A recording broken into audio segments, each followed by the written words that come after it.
નમસ્કાર. લોન્જાઇનસ. લોન્જાઇનસને સમજતા પહેલાં, એટલે કે લોન્જાઇનસની કાવ્ય વિચારણા સમજતા પહેલાં, આપણે પ્લેટો અને એરિસ્ટોટલની કાવ્ય વિચારણા સમજી ચૂક્યા છીએ. આપણે એરિસ્ટોફેનિસથી શરૂ થતી ગ્રીક વિચારણામાં જોયું કે સાહિત્ય રાજ્યના હિતમાં હોવું જોઈએ અને એનું પ્રમુખ કાર્ય આદર્શ નાગરિક ઘડવાનું હોવું જોઈએ. પ્લેટોનો સમય આવ્યો ત્યાં સુધીમાં ગ્રીસ પતન તરફ જઈ રહ્યું હતું. એ પોતે ચિંતક હતો, તેથી એણે કલ્પનો સિદ્ધાંત આપ્યો અને સાહિત્યને અસત્ય અનુકરણનું અનુકરણ કહ્યું. એની સામે રાજ્યના ઉત્થાનનું ધ્યેય હતું. આદર્શ અને ચૈતસિક રીતે અડગ નાગરિકો ઘડવાનો એનો હેતુ હતો. એના સમયમાં રચાતું સાહિત્ય આ હેતુઓમાં મદદરૂપ થાય એવું નહોતું. તેથી એણે કવિ અને કવિતાને, એટલે કે સાહિત્યકાર અને સાહિત્યને ઝાકારો દેવાનું કહ્યું. છતાં એણે જીવન ખાતર કલાની જે ચર્ચા કરી એનો જ આધાર લઈ એરિસ્ટોટલ કલા અને સાહિત્યની પુનઃ પ્રતિષ્ઠા કરે છે. એરિસ્ટોટલ બે મહત્ત્વના ગ્રંથો આપે છે, પોએટિક્સ અને રિટોરિક્સ. એકમાં એ કવિતાની ચર્ચા કરે છે અને બીજામાં એ વાગ્મીતાની ચર્ચા કરે છે. આપણને એવો પ્રશ્ન થવો જોઈએ કે શા માટે સાહિત્યની સાથે સાથે વાગ્મીતાનું શાસ્ત્ર પણ ત્યાં વિકસ્યું. જે રીતે આપણું પ્રાચીન ભારત નાના નાના રજવાડાઓમાં વિભાજિત હતું, એ જ રીતે પ્રાચીન ગ્રીસ પણ નાના નાના નગરોથી બનેલું રાજ્ય હતું. રોમના આધિપત્યમાં જે લોકશાહી રાજ્યો હતા ત્યાં ચૂંટણીઓ થતી. જાહેર મત મેળવવા માટે દેખીતું છે કે ભાષણો થતા હોય, અને ભાષણો કેવા હોય તો પ્રજા મત આપવા પ્રેરાય એ બાબતથી આજે પણ આપણે અજાણ નથી. તો એ વખતની પ્રજા તો સમષ્ટિમાં માનનારી હતી. એકે એક નાગરિક પોતાના દેશ પ્રતિ નિષ્ઠાવાન હોય, પ્રત્યેક વિષયોથી અવગત હોય એવી અપેક્ષા રાખવામાં આવતી. આવી સજાગ પ્રજાના જો મત મેળવવા હોય તો ભાષણ પણ એવું જ આંજી દેતું હોવું જોઈએ. અને જે સૌથી સારું ભાષણ આપી શકે તે સામાજિક અને રાજકીય સ્તરે મહત્ત્વની વ્યક્તિ બની જાય એ સમજી શકાય એમ છે.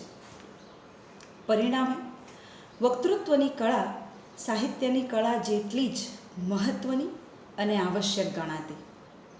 પ્રજા વાગકળાનું શિક્ષણ મેળવતી અને એટલે જ એ વખતના વિચારકોએ સારામાં સારું વ્યાખ્યાન કેવું હોવું જોઈએ એ મુદ્દે સૂચનો કર્યા.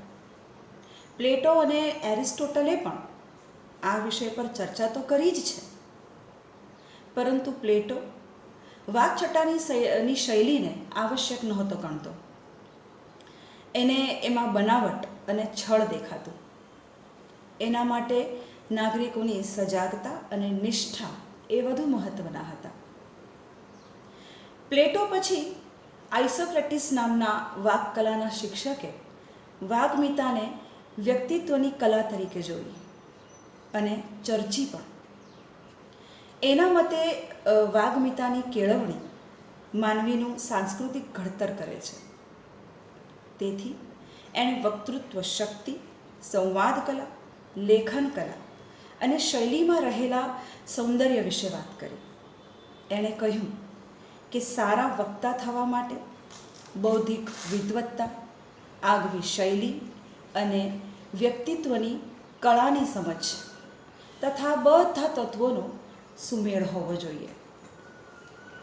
એણે કુદરતી શક્તિ એટલે કે પ્રતિભા, વક્તૃત્વ કલાનું જ્ઞાન એટલે કે અભ્યાસ અને અવિરત સાધના એટલે કે પૂરી નિષ્ઠાના ગુણો વડે વક્તૃત્વની કળામાં સિદ્ધિ મેળવી શકાય એમ સમજાવવાનો પ્રયત્ન કર્યો. ઘણી ઝીણવટથી તપાસ કરતા આઇસોક્રેટિસ વક્તૃત્વમાં અનુકરણને મહત્ત્વ આપે છે.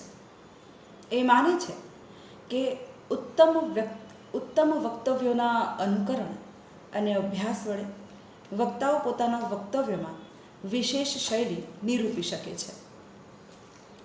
આઇસોક્રેટિસે કરેલા નિરૂપણને એરિસ્ટોટલ અનુસરે છે. વાગ્મિતાની ચર્ચા એ વધારે ઝીણવટથી અને વધારે સ્પષ્ટીકરણથી કરે છે. એની ચર્ચાના કેન્દ્રમાં શૈલીની સુંદરતા છે, જેને અલંકારોના પ્રયોગોથી મેળવી શકાય. એણે કરેલી ચર્ચા વધુ શાસ્ત્રીય હોવાથી એના શિષ્યોએ પણ વાગ્મિતા અને એની શૈલી પર વિચારો પ્રગટ કર્યા. ત્યારબાદ લગભગ 2 સદી સુધી કોઈ નવો વિચાર કે કોઈ નવી ચર્ચાઓ ન થઈ. ઈસવીસનની પહેલી બીજી સદીમાં રોમન શાસન હેઠળ ગ્રીસમાં રોમન સાહિત્યશાસ્ત્રીઓએ પોતાની રોમન પરંપરાઓમાં ગ્રીક સંસ્કૃતિના અમુક તત્વો ઉમેર્યા અને નવેસરથી સાહિત્યની ચર્ચા વિવેચનોને ગતિ આપી. ઉત્તમ વક્તા તરીકે સિસેરોએ ખ્યાતિ મેળવી. તેણે યોગ્ય શબ્દોની પસંદગી અને ઉચિત શૈલી પર ભાર મૂક્યો. ભાવક પક્ષે પણ એણે ભાષણની સફળતા નિષ્ફળતાના આધારની વાત કરી. તેથી જ તેણે સરળ અને સહજ શૈલી પર ભાર મૂક્યો.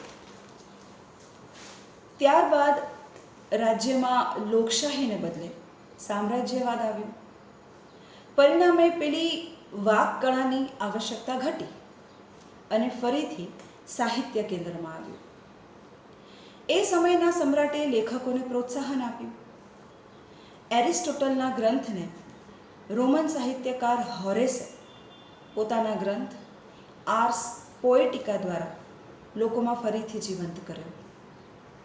તેણે ગ્રીક કલાને, એના સિદ્ધાંતોને, સૌંદર્યના ખ્યાલને આદરથી જોયા અને ચર્ચ્યા. એણે કાવ્યના વિવિધ અંગોમાં સમુચિત સંયોજન, કાવ્યની આકૃતિ તથા નવીન શબ્દ પ્રયોગોના ઉપયોગ વિશે વાત કરી. મહત્વની વાત એણે એ કરી કે કવિની અભિવ્યક્તિમાં એનો સ્વ અનુભવ ભળેલો હોવો જ જોઈએ. એટલે કે માત્ર કલ્પનાનો આધાર લઈ રચના ન રચાવી જોઈએ. ત્યારબાદ ક્વિન્ટિલિયન આવ્યા. તેઓ રોમન પ્રશિષ્ટતાવાદી વિવેચક હતા. એ સરસ વાત લઈને આવે છે. એ કહે છે કે સાહિત્ય અને વક્તૃત્વના ખ્યાલો ક્યારેય સનાતન ન હોય. સ્થળ અને કાળ પ્રમાણે એની શૈલીમાં, એના વલણોમાં બદલાવ આવતા જ રહેતા હોય. અને તેથી એ એવું માને છે કે પરંપરામાં આવતી પ્રત્યેક બાબતને અનુસરવું એ યોગ્ય નથી. વક્તા હોય કે લેખક, બે બહુ ભિન્ન નથી અને બેયમાં પ્રાકૃતિક પ્રતિભા, કલા અને અનુભવ હોવા જોઈએ. તે પણ સહજતા અને સ્વાભાવિકતાની વાત કરે છે. પણ સાવ સરળ શબ્દ સંરચનાનું તે હિમાયતી નથી. તે માને છે કે વાક્યોમાં પદોના ક્રમ, શબ્દ ચયન અને અલંકારોની પસંદગીમાં જો કલાત્મકતા ન હોય, થોડું વૈચિત્ર્ય ન હોય, તો સિદ્ધિ નથી મેળવી શકાતી. આપણે બોલીએ કે વાંચીએ અને આપણી સમક્ષ તે વિષયને અનુરૂપ ચિત્ર ખડું થાય તેવા આલેખનને તે જરૂરી માને છે. અને એ માટે તે વાસ્તવ અને કલ્પનાના મિશ્રણનો આગ્રહ રાખે છે. લોન્જાઇનસની સામે આ બધા જ ગ્રીક રોમન વિવેચકો છે. બધાની ચર્ચાઓ, મતો અને સિદ્ધાંતોનો પાયો છે. આ બધી ચર્ચાઓને નજરમાં રાખીને એ પેરી ઇપ્સુસ નામનો વિવેચન ગ્રંથ આપે છે. અને એમાં એ સિદ્ધાંત આપે છે ઉદાત્તતાનો. કાવ્ય અને વક્તવ્ય બેયનો સમન્વય કરતા આ ગ્રંથમાં બેમાં ઉદાત્ત તત્વ કઈ રીતે સાધી શકાય એની ઊંડાણપૂર્વક ચર્ચા લોન્જાઇનસે કરી છે. તો આપણે જોઈએ કે લોન્જાઇનસ શું કહેવા માંગે છે. પાશ્ચાત્ય સાહિત્ય મીમાંસાના ઇતિહાસમાં લોન્જાઇનસ ખૂબ મહત્ત્વનું સ્થાન ધરાવે છે. એરિસ્ટોટલે જે રીતે પોએટિક્સ નામે મૌલિક વિવેચન ગ્રંથ આપ્યો હતો, એ જ રીતે લોન્જાઇનસે પેરી ઇપ્સુસ નામે મૌલિક ગ્રંથ આપ્યો છે અને એમાં એ ચર્ચા કરે છે ઉદાત્તના તત્વની. આ ઉદાત્ત શબ્દના આપણે પારિભાષિક અર્થો જોવા જઈએ તો ઉદાત્ત એટલે ભવ્ય, ઉત્તમ, ઉત્કૃષ્ટ, મહાન, ઉચ્ચ કક્ષાનું એવી અર્થછાયા આપણને મળે છે. આ ઉદાત્ત તત્વને લોન્જાઇનસ અભિવ્યક્તિનું પ્રાણ તત્વ ગણે છે અને આપણે જોઈ ગયા કે ગ્રીસમાં અભિવ્યક્તિની મુખ્ય બે ધારાઓ હતી, સાહિત્ય અને વાગ્મિતા. આ બંને ધારાઓમાં અભિવ્યક્તિ કરવા માટે કવિઓ અને વક્તાઓએ ઉદાત્તતાને મહત્ત્વ આપવું જોઈએ એવું કહેનાર લોન્જાઇનસ પોતાનો કાવ્ય વિચાર કંઈક આ રીતે રજૂ કરે છે. એ કહે છે કે કવિનું કામ ઉપદેશ આપવાનું, સમજાવવાનું કે તર્ક કરવાનું નથી. આનંદ, ઉલ્લાસ અને ઉત્કૃષ્ટ અનુભૂતિ કરાવવાનું છે અને એ માટે કવિએ કાવ્ય સર્જનના વિવિધ અંગોમાં ઉદાત્ત તત્વ દાખલ કરવું જોઈએ. ઉદાત્તતા એક ગુણ છે, એને સાધી શકાય છે, જેના સંપર્કમાં આવનાર ભાવકને ઉત્કૃષ્ટતાનો અનુભવ થાય છે. લોન્જાઇનસ ઉદાત્તતાની કોઈ વ્યાખ્યા નથી આપતા. એમના ગ્રંથ પેરી ઇપ્સુસનો અર્થ થાય છે ઓન હાઈ, ઊંચાઈ પર, ભાવની ઉચ્ચ પરાકાષ્ઠાએ.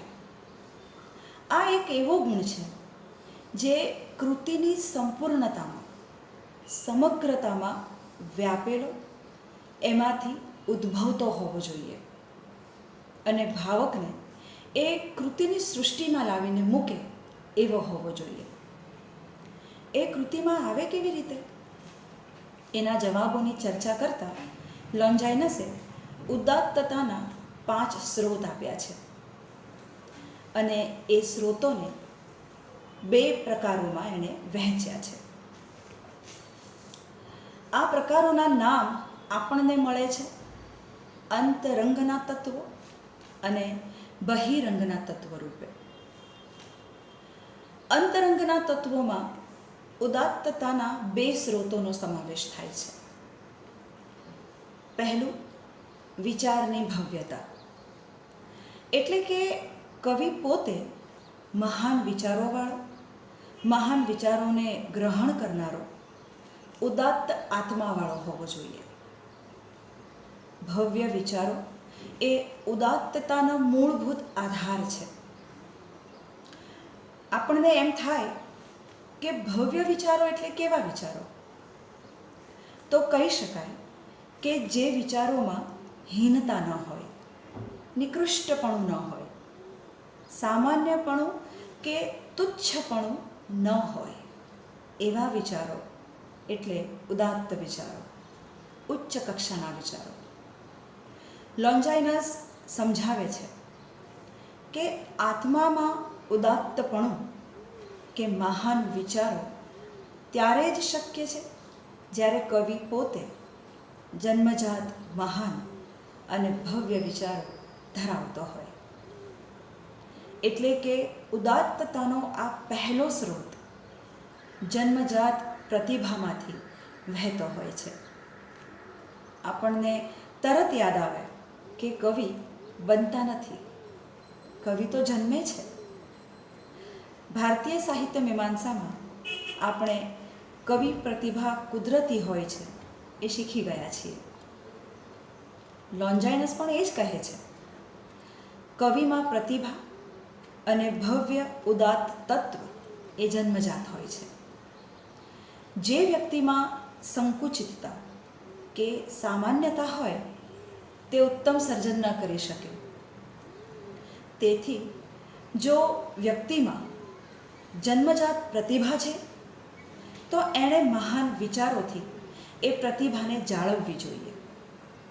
અને એવું કરવા માટે કવિમાં મહાન વિચારોને ગ્રહણ કરવાની વૃત્તિ પણ હોવી જોઈએ, જેથી મહાન સર્જકોની ઉમદા કૃતિઓમાંથી નિપજતા વિચારોનું અધ્યયન કરીને ઉદાત્તની કક્ષાએ પહોંચી શકાય અને એ ગુણને વધુને વધુ કેળવી શકાય. બીજું અંતરંગ તત્વ છે પ્રચંડ ભાવાવેગ.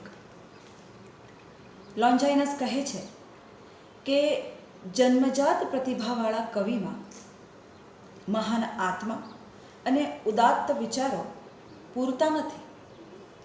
ભાવની, ઉર્મિની, હૃદયની ઉદાત્તતા પણ એટલી જ મહત્ત્વની છે. સંવેદનશીલ હૃદય જ અનુભૂતિની ઉત્તમ કક્ષાએ પહોંચી શકે.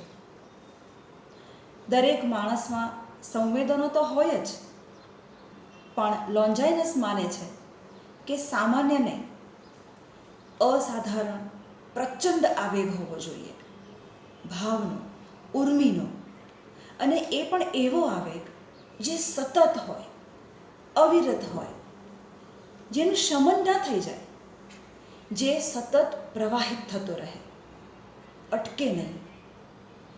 આપણે જેને પેશન કહીએ છીએ, ભાવોનો એવો ઉછાળ જે તમને ઝંપવા ન દે, ચેન ન લેવા દે, એવો ભાવાવેગ જ મહાન આત્માને વધુ મહાનતા તરફ, વધુ ઉદાત્તતા તરફ લઈ જઈ શકે છે. પાછું એ પણ ધ્યાન રાખવાનું છે કે ભાવોમાં, આ આવેગમાં પણ નિમ્નતાને, સાધારણપણાને કે તુચ્છપણાને સ્થાન નથી. એવા ઉચ્ચ અને મહાન વિચારો, એવો જ મહાન અને ઉચ્ચ ભાવ અને એવો જ ઉદાત્ત કક્ષાનો એનો આવેગ. આવા આવેગથી, ભાવોના ધસમસતા ધોધના પ્રભાવથી ઉત્તમ કૃતિ રચી શકાય છે, એમ એ માને છે. એ કૃતિમાં વિચારો અને ભાવોનો એવો પ્રભાવ પડે કે કૃતિ સર્વદા આનંદદાયક બની શકે, એને ભૂલી ન શકાય. ભાવક એની અનુભૂતિથી અંજાયા વિના રહી ન શકે. ભાવકનો આત્મા પણ ઉદાત્તતા તરફ અને એ રીતે ઈશ્વર તરફ વળે. એ દૃષ્ટિએ વિચાર અને ભાવોનું લોન્જાઇનસ ગૌરવ કરે છે. આમ જે ગુણો, એટલે કે મહાન આત્માનો મહાન વિચાર અને પ્રચંડ ભાવાવેગ જે જન્મજાત હોય છે, તેની ચર્ચા લોન્જાઇનસ અંતરંગ તત્વ અંતર્ગત કરે છે. બહિરંગ તત્વ તરીકે એ કળાના પાસાઓને ચર્ચે છે. એવા ગુણોની વાત કરે છે જેને સર્જકે ખીલવવા જ જોઈએ. એવા 3 તત્વોની એ વાત કરે છે. પહેલું એ છે યોગ્ય અલંકાર રચના. આપણને તરત ભારતીય આલંકારિકો યાદ આવે છે. લોન્જાઇનસ પણ અલંકારના પ્રયોગ અને એના વ્યવસ્થિત સંયોજન પર ભાર મૂકે છે. એ માને છે કે કાવ્યમાં સ્થળ, કાળ, પાત્ર અને ઉદ્દેશ્યો મુજબ જે અલંકાર યોજાવો જોઈએ એ જ યોજવો જોઈએ. ગમે તેમ અકારણ કે કાવ્યને માત્ર સૌંદર્ય આપવા માટે અલંકાર ન પ્રયોજવા જોઈએ. એવી રીતે પ્રયોજવા જોઈએ કે એ અલંકાર અલંકાર ન લાગે, પણ કાવ્યનો જ એક ભાગ લાગે, એમાં ભળી જવો જોઈએ, સ્વાભાવિક લાગવો જોઈએ, વાગ આડંબર જેવો ન લાગવો જોઈએ. લોન્જાઇનસની સમગ્ર અલંકાર ચર્ચા વાગ્મિતાના ધોરણે ચાલે છે. ભાષણમાં પ્રભાવ પાડનારા અલંકારોને તે મહત્ત્વના ગણે છે. એમાં રૂપક અલંકારને એણે ખૂબ મહત્ત્વ આપ્યું છે. રૂપકોના પ્રયોગથી પ્રભાવ પડે છે, ઉદાત્તના તત્વને પોષી શકાય છે અને સાથે જ બીજા પ્રભાવશાળી અલંકારોની એ ચર્ચા કરે છે. જેવો વિષય, જેવી જરૂરિયાત, એવા અલંકારોનો પ્રયોગ કરવા એ કહે છે. ભાષા દ્વારા જ કાવ્ય અને ભાષણની કળાઓ વિકસાવવાની છે. તેથી ઉત્કટ ભાવાવેગને પોષે એવા અલંકારોનો સુનિયોજિત પ્રયોગ કવિએ કરવો જ જોઈએ, એવું એનું કહેવું છે. અને એ માટે ભાષાની ઉત્કૃષ્ટતા ખૂબ જ જરૂરી છે. બીજા બહિરંગ તત્વ તરીકે લોન્જાઇનસ આ ઉત્કૃષ્ટ ભાષાની ચર્ચા કરે છે. કાવ્યની ભાષા કેવી હોવી જોઈએ? ગૌરવથી ભરેલી, તેજ, ચમકતી, સામાન્ય કે સાધારણ નહીં, પણ ઉત્કૃષ્ટ, ઉચ્ચ કક્ષાની, ઉદાત્ત અને સમુચિત. જો તમારે તમારા ઉદાત્ત વિચારો અને ઉદાત્ત ભાવોને લોકો સુધી પહોંચાડવા હોય તો એ માટેની ભાષા પણ એવી જ ગૌરવપૂર્ણ હોવી જોઈએ. એ માટે શબ્દોનું ચયન કરવામાં આવે તો એ શબ્દો એવા પ્રભાવશાળી હોવા જોઈએ. જેવો વિષય, એવી ભાષા. પોતાની અનુભૂતિને ભાવકો સમક્ષ મૂર્તિની જેમ ખડા કરી શકે એવી યોગ્ય ભાષાનો પ્રયોગ થવો જોઈએ. સામાન્ય વિષય માટે ઉત્કૃષ્ટ ભાષા પ્રયોજવાની લોન્જાઇનસ ના પાડે છે. એટલે કે વિષય વસ્તુ અને ભાષા બંનેનું સામંજસ્ય સધાવવું જોઈએ. પણ સાથે સાથે એ એવું પણ માને છે કે ભાવકોને પરિચિત હોય, ભાવકોની અનુભૂતિ સાથે જોડાઈ શકે એવી ભાષાનો ઉપયોગ થવો જોઈએ. એ માટે ગ્રામીણ બોલી, ગ્રામીણ લહેકા, લઢણ એના ઉપયોગની લોન્જાઇનસ ના નથી પાડતો. છતાં પણ ઉમદા વિચારો પ્રગટ કરવા છે તો ભાષા ઉમદા હોવી જોઈએ. અને કવિ જો પ્રતિભાવાન છે, અભ્યાસી છે, તો એ અલંકારોનો વિનિયોગ કરી જાણે એ અભિપ્રેત છે. અલંકારોનો વિનિયોગ કરવો જો કવિ જાણે છે તો એ ભાષાની ઉત્કૃષ્ટતા સાધી શકશે. અને ઉત્કૃષ્ટતા સાધવા માટે એને શબ્દ સંયોજનની આવશ્યકતા પડશે. કાવ્યના નાનાવિધ અંગોમાં યોગ્ય સંકલનની આવશ્યકતા પડશે. અને આ જ તત્વની ચર્ચા લોન્જાઇનસ ઉદાત્તતાના અંતિમ સ્ત્રોત તરીકે, એટલે કે બહિરંગ તત્વોના ત્રીજા તત્વ તરીકે કરે છે. અને એ છે ગૌરવપૂર્ણ રચના વિધાન. આપણે જાણીએ છીએ કે કાવ્યના વિવિધ અંગો જેવા કે ભાષા, અલંકાર, પદરચના, છંદ વગેરેનું જો યોગ્ય સંકલન થયું હોય તો સારી કૃતિ નીપજી શકે છે. કાવ્ય સામગ્રી નામે આપણે આ અંગોને ઓળખીએ છીએ. લોન્જાઇનસ પણ આ જ વાત કરે છે. એ શબ્દ પર વધારે ભાર મૂકે છે. એ માને છે કે શબ્દની સંગતિપૂર્ણ વ્યવસ્થા ઉત્કૃષ્ટતા માટે અનિવાર્ય છે. એટલે કે જેવો વિચાર, અભિવ્યક્તિની જેવી આવશ્યકતા, એવા શબ્દનું ચયન કરવાથી કૃતિમાં ઉદાત્ત તત્વની અનુભૂતિ થઈ શકે છે. પણ માત્ર શબ્દ ચયન જ નહીં, એની સુવ્યવસ્થિત ગોઠવણી પણ એટલી જ જરૂરી છે.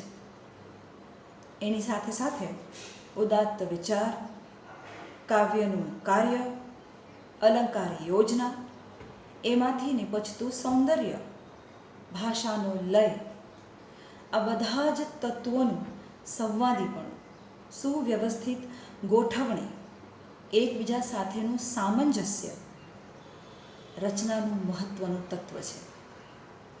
આ બધું જ જેની વાત આપણે હાલ કરી એ એકબીજાને અનુરૂપ અને એકબીજાના પૂરક બનીને આવવા જોઈએ.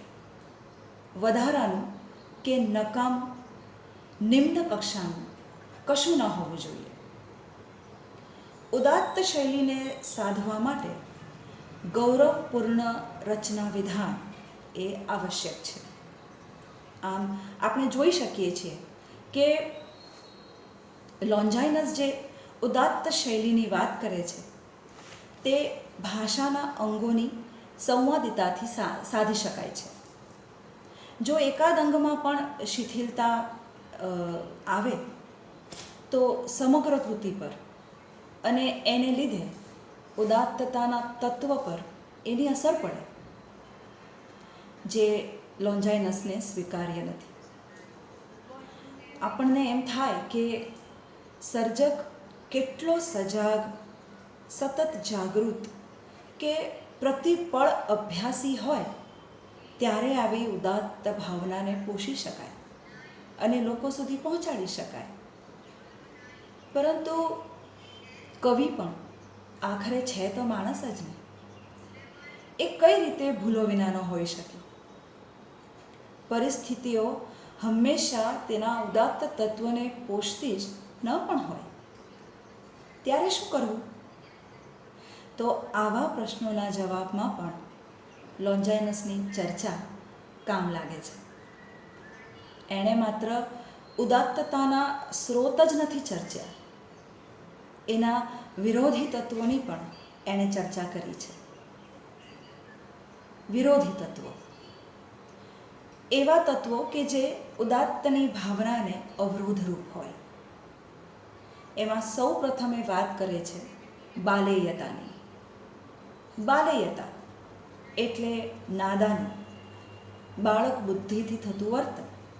બાલિશતા, જેનો એક છેડો ચાંપલૂસી તરફ જાય છે. લોન્જાઇનસ માને છે કે વ્યક્તિમાં આવી હલકી વૃત્તિ હોય તે ક્યારેય ભવ્યતાના તત્વને પામી શકે નહીં. કાયરતા, લાલચ, લાલસા, દંભ, પ્રમાદ, આડંબર વગેરેને લોન્જાઇનસ દુર્ગુણો કહે છે અને આ દુર્ગુણો છે જ. પણ માણસમાં સ્વભાવગત આવા દુર્ગુણો ઓછા વત્તા અંશે હોવાના જ. જ્યારે લોન્જાઇનસની ઉદાત્તતાની વિભાવના એ ઉચ્ચ પ્રકારના ગુણોની અપેક્ષા રાખે છે. સભાનપણે કવિએ આવા દુર્ગુણોથી પોતાને બચાવવાનો છે. કદાચ એટલે જ એ ઉત્તમ વિચારોને સતત ગ્રહણ કરતા રહેવાની વાત કરે છે.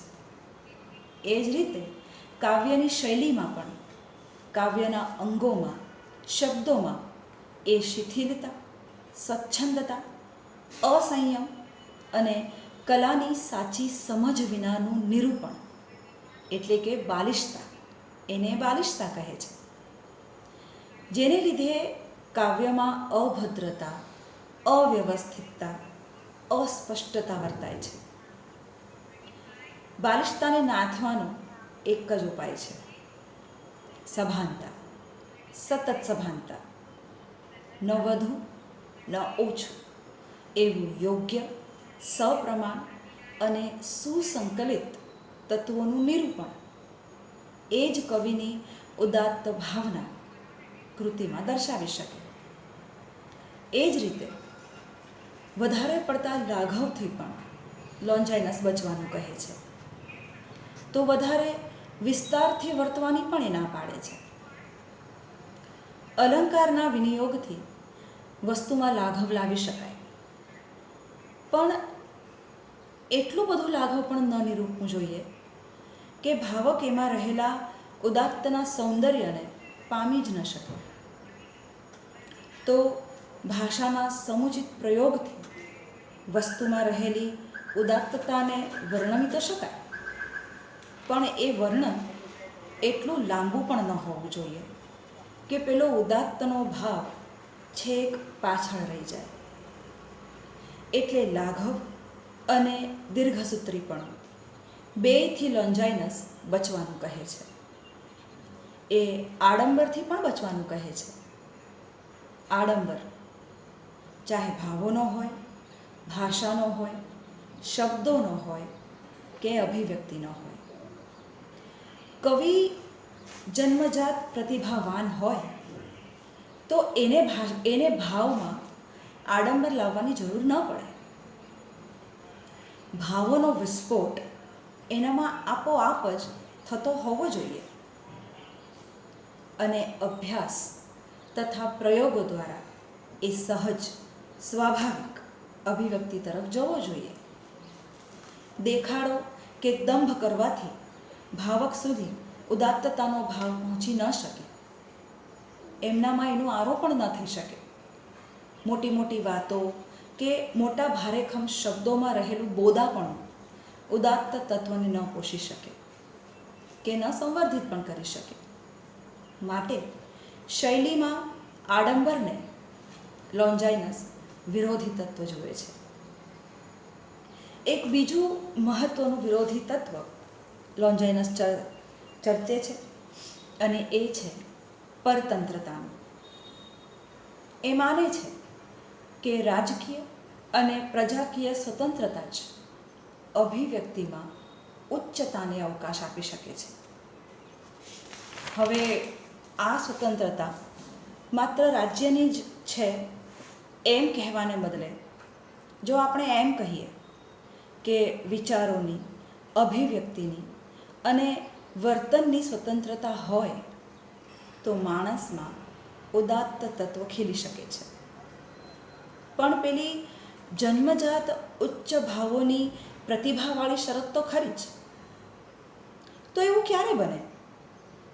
જ્યારે માણસ જે સમાજમાં, જે દેશમાં, જે સંસ્કૃતિમાં જન્મે છે તેમાં સ્વતંત્રતાના ખ્યાલો અને પરિવેશ પડ્યા હોય. આપણે જોઈ શકીએ છીએ કે લોન્જાઇનસ ઉદાત્તતાની વિભાવનાની ચર્ચા છેક મૂળથી ચર્ચે છે અને પરમ તત્વ સુધી લઈ જાય છે. તો રોમન શૈલી વિચારકોમાં લોન્જાઇનસ પ્રથમ રંગદર્શી વિવેચક તરીકે વર્ણવાયા છે. એનું કારણ એ છે કે તે પરંપરામાં રહીને પણ પરંપરાનું આંધળું અનુકરણ કરવાની ના પાડે છે.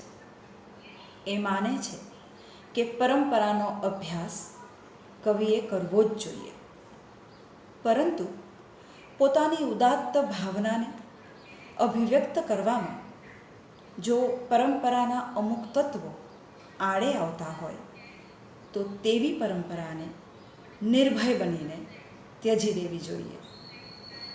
આ બાબત લોન્જાઇનસને સ્વચ્છંદ વિવેચક કહેવડાવે છે. પણ આપણે જાણીએ છીએ કે પરંપરાને રચનારાઓએ પણ સૌ પ્રથમ પરંપરાને જાણ્યા પછી એમાં ક્યાંક ફાંટો પાડ્યો હોય તો જ નવો વિચાર એ દાખલ કરી શક્યા હોય. લોન્જાઇનસને પણ આ જ કહેવું છે. હજી એવી ઘણી ચર્ચાઓને અવકાશ છે જેમાં લોન્જાઇનસના વાગ્મેતા વિચારની વાત કરી શકાય, પણ હાલ પૂરતું મને લાગે છે કે આટલું ઠીક રહેશે. આ વિષય પર વાત કરવા મને તક આપવા બદલ આપ સૌનો ખૂબ ખૂબ ધન્યવાદ. નમસ્કાર.